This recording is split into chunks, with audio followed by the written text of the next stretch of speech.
बिस्मिल्लाहिर्रहमानिर्रहीम। अस्सलाम वालेकुम व्यूवर्स, आपका मेज़बान बिलाल खियानी आपके साथ मौजूद है। चैनल का नाम है जी पाकिस्तान बोलता है। और फिर आपको पता है कि पाकिस्तान का हर शहरी बोलता है, हर डिपार्टमेंट में मौजूद इंसान बोलता है या बोलने की आज़ादी है। और वो कहते हैं कि बोल के लब आज़ाद हैं तेरे। बिल्कुल जी, मेरे सामने स्क्रीन के फ्रेम में आप देख रहे हैं सोहेब दरबारी एज यूजुअल हमारे सामने मौजूद हैं। और आपको पता है कि ये तारुफ बड़ा अच्छा कराते हैं किसी भी सेलिब्रिटी का, किसी भी इंसान का।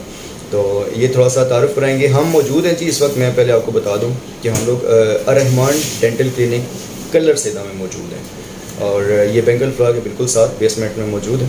और यहाँ पे बहुत प्यारी शख्सियात हैं हमारे सामने, उनका तारुफ कराएंगे सोहेब दरबारी जी। जी बिल्कुल जी, मैं और बिलाल खियानी साहब मौजूद हैं जी यहाँ पे डेंटल क्लिनिक पे, अर्रहमान डेंटल क्लिनिक पे। और मेरे साथ मौजूद है जी मैं मुगल साहब जो यहाँ पे चेकअप करती हैं, और बिलाल खियानी साहब इनसे करेंगे इंटरव्यू वगैरह, इनसे मशवरे भी लेंगे बिलाल खियानी साहब। और मैं बिलाल भाई से रिक्वेस्ट करूँगा कि ज़रा कैमरा मैन के ऊपर जो है करें सवाल जवाब। जी बिल्कुल जी, बगैर किसी तअत्तुल के मैडम महविश मुगल साहिबा से हम क्वेश्चनिंग करते हैं। अस्सलाम वालेकुम मैम। वालेकुम सलाम। कैसी हैं मैम आप? ठीक है, ठीक हूँ। थैंक यू वेरी मच, आपने अपनी मसरूफियात से हमें टाइम दिया। नहीं, कोई बात नहीं। अच्छा मैम, महफिश मुगल, आप बेसिकली कहाँ से, रावलपिंडी से बिलोंग करते हैं? हाँ जी, मैं रावलपिंडी से। ओके, और कलर सेदा सिटी में आप कितने अरसे से काम कर रही हैं? मुझे 1.5 साल हो गया। ओके। हाँ जी। और कैसा एक्सपीरियंस रहा कलर सेदा में आके? अच्छा है, बहुत अच्छा माशाल्लाह। अच्छा मैम, आज बेसिकली हमारा जो टॉपिक है वो ये है कि वर्किंग वीमेंस जो हमारे सोसाइटी में मौजूद हैं, जो काम करती हैं, बहुत कम ऐसा होता है हम देखते हैं। हाँ जी। और आप काम कर रही हैं, तो आप कैसा लगता है आपको घर को भी मैनेज करना, फिर घरेलू काम करना और फिर साथ साथ काम को भी मैनेज करना मुश्किल होता है? हाँ, मुश्किल तो होता है, लेकिन इट डिपेंड्स कि आपकी फैमिली कितनी सपोर्टिव है। अगर ऑब्वियसली जब एक औरत काम करती है तो उसके घर वाले अगर उसे सपोर्ट नहीं कर रहे तो वो काम नहीं कर सकती उस आराम से, इत्मीनान से बाय। और मेरे घर वाले बहुत सपोर्टिव हैं, मेरे हस्बैंड बहुत सपोर्टिव हैं, मेरी सास और मेरा बेटा है 1.5 साल का, वो पीछे होता है मेरी सास के पास। तो वो बहुत सपोर्टिव है, इसीलिए मैं बाहर आराम से सुकून से काम कर सकती हूँ। सही, मतलब हाँ जी, इसमें रोल फैमिली का भी बहुत होता है। और हाँ, मतलब ज़्यादा इम्पोर्टेंट ये है कि आपकी फैमिली सपोर्टिव होनी चाहिए। हाँ जी। बिल्कुल सही। और जो ख़वातीन मतलब घर से जिनको परमिशन नहीं होती, तो आप क्या समझते हैं, परमिशन होनी चाहिए ख़वातीन को काम करने की? हाँ जी, ऑब्वियसली जब अगर किसी ने इतनी तालीम हासिल की है तो बेहतर है कि वो उसको किसी काम के लिए यूज़ करे, और इससे हमारे पाकिस्तान के लिए भी अच्छा है। ऑब्वियसली जब काम औरत करेगी, और हमारी जैसे डॉक्टर्स हैं उनके लिए तो बहुत ज़्यादा ज़रूरत है कि अगर कुछ फैमिलीज़ में ये होता है कि वो मेल डॉक्टर्स को नहीं चेकअप कराना चाहते, तो ऑब्वियसली अगर फीमेल डॉक्टर होगी नहीं तो फिर वो किसके पास जाएंगे? बिल्कुल सही। हाँ जी। बहुत अच्छा, बिल्कुल पॉइंट है। ऐसे ही है, फीमेल्स का हर डिपार्टमेंट में भी फीमेल्स मौजूद हैं, माशाल्लाह बड़ा अच्छा काम करी। अच्छा, मुझे ये बताएं कि यहाँ हमारी सोसाइटी में एक कॉमन सा कंसेप्ट है कि इस सोसाइटी को मर्दों की सोसाइटी कहा जाता है। आप किस हद तक ये बात सही समझती हैं? है, मेल डोमिनेंट सोसाइटी है हमारी, और बहुत से मर्द डोमिनेंस शो करते हैं। हर फील्ड में ऐसे होता है, हमारी फील्ड में भी ऐसे है। और बहुत से लोग जो है मेल्स को ही ज़्यादा जो है प्रेफर करते हैं, डॉक्टर्स में भी। लेकिन अब लोगों की सोच बदल रही है, अब ऐसे नहीं है, अब लोग फीमेल्स को भी प्रेफर करते हैं।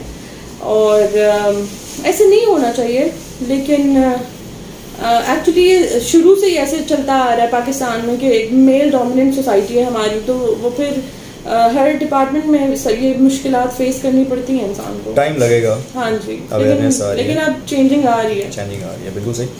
अच्छा मैम, आप ये बताएं कि कितनी क्वालिफिकेशन है आपकी? जी, मैंने BDS किया हुआ है, और मैं सर्टिफाइड एंडोडोंटिस्ट हूँ और सर्टिफाइड ऑर्थोडोंटिस्ट हूँ। और अब मैं एस्थेटिक प्रोसीजर्स का भी मैं एक सर्टिफिकेशन कर रही हूँ, जिसमें बोटॉक्स, फिलर्स वगैरह होते हैं। ओके। और वो भी एक बहुत अच्छी फील्ड है, डेंटिस्ट्री से ही रिलेटेड है कुछ हद तक। तो अभी तक मैंने यही किया। ठीक है। और यहाँ पे रहमान डेंटल क्लिनिक पे आप सिखाते भी हैं? नहीं, मैं खुद एज अ डॉक्टर काम यहाँ पे करती हूँ और एक और डॉक्टर हैं, शाम को वो बैठती हैं। मैं 9 से 4 बजे तक बैठती हूँ और फिर डॉक्टर समन हैं, वो 4 से लेके 8 बजे तक इधर होती हैं। सही। अच्छा, एक कॉन्सेप्ट पाया जाता है हमारे आम लोगों में, मतलब जब वो आते हैं अपने दांतों का इलाज करवाने के लिए, तो वो समझते हैं कि गवर्नमेंट के जो हॉस्पिटल्स हैं वहाँ पे उनको सस्ता इलाज मिल जाता है प्राइवेट क्लिनिक से निस्बत। तो क्या ऐसा होता है? हाँ जी, क्योंकि वो गवर्नमेंट इंस्टीट्यूशंस होते हैं और वो गवर्नमेंट उन्हें सब कुछ प्रोवाइड कर रही होती है और वो ज़्यादातर वहाँ पे एक्सट्रैक्शन ही होती है, वो दांत निकालते हैं, वो एज सच और कोई प्रोसीजर वहाँ पे नहीं करते ज़्यादातर। लेकिन हम यहाँ पे जितना हद तक हो सके हम चाहते हैं कि दांत जो बचा सकते हैं हम उसको बचाएं और निकालें नहीं। और जो है यही उनमें और हम में ये फ़र्क है कि हम जल्दी से एक्सट्रैक्शन नहीं करते, हम उसको बचाते हैं। अच्छा, इसके अलावा मैम यहाँ पे चूँकि रूरल एरिया ज़्यादा टच होता है तहसील कलर सेदा में, हाँ जी, ख़वातीन हज़रात जो भी यहाँ पे आते हैं वो मोस्टली इलिटरेट होते हैं, उनको पता नहीं होता। कितना मुश्किल होता है उनको समझाना, बात करना, क्योंकि ज़ाहिर है डॉक्टर्स या जो टीचर्स होते हैं उनको कम्युनिटी को फेस करने में ज़ाहिर है पूरा इन्वॉल्व होना पड़ता है। थोड़ा बहुत मुश्किल होता है, लेकिन हम उन्हें पिक्चर्स दिखा के उनको मैं सही तरह गाइड करती हूँ कि हम ये प्रोसीजर आपको कैरी आउट करने लगे हैं। उनको पता होगा तो ऑब्वियसली वो हमारे साथ कोऑपरेट भी करेंगे उस पूरे प्रोसीजर के दौरान। और मैं पूरा पहले उनको बताती हूँ कि आपके साथ हमने ये करना है, अभी इंजेक्शन लगेगा, ये होगा, सब कुछ प्रोसीजर हम समझाते हैं और वो फिर समझ जाते हैं और इतना ज़्यादा प्रॉब्लम नहीं होता जितना हम वैसे सोचते हैं कि एक इलिटरेट बंदे को समझाने में होगा। ओके। अच्छा मैम, एक कॉमन सा सवाल है, आज से तकरीबन 10-15 साल पहले इतनी ज़्यादा कॉमन डिजीज़ नहीं होती थी जितनी आज कर रहे हैं, इसकी क्या वजह है?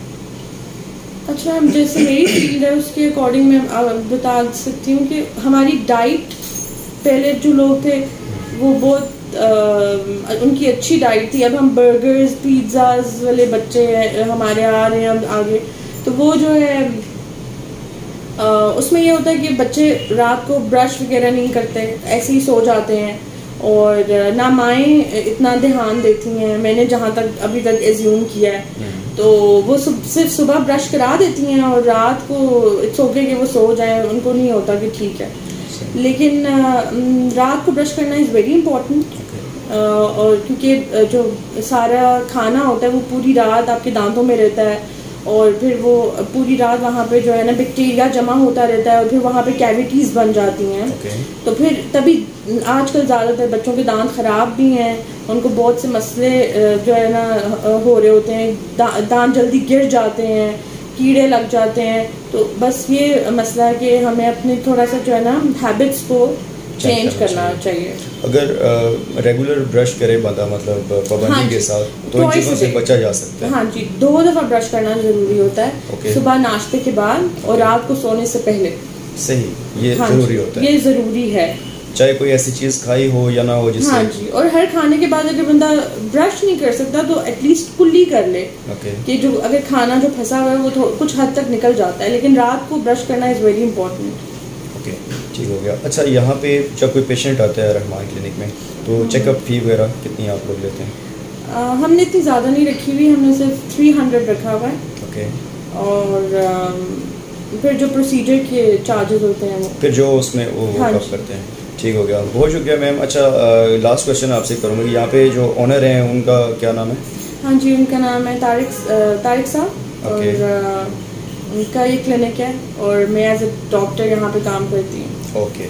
अच्छा, जो हमारे व्यूअर्स देख रहे हैं, जाने से पहले उनको कोई अच्छा सा पैगाम, आप ज़ाहिर है आप डॉक्टर हैं तो सेहत के वाले से ही कोई पैगाम देंगे तो? हाँ जी, बस मेरा यही पैगाम है कि आप अच्छी डाइट खाएँ और 2 टाइम्स ब्रश करें, हो सके तो माउथ वॉश भी यूज़ करें और बस अपने दांतों का ख्याल रखें, क्योंकि दांत अगर नहीं होते तो फिर खाने ज़िंदगी का कोई मज़ा ही नहीं है। और वो बहुत इम्पोर्टेंट है हमारे लिए।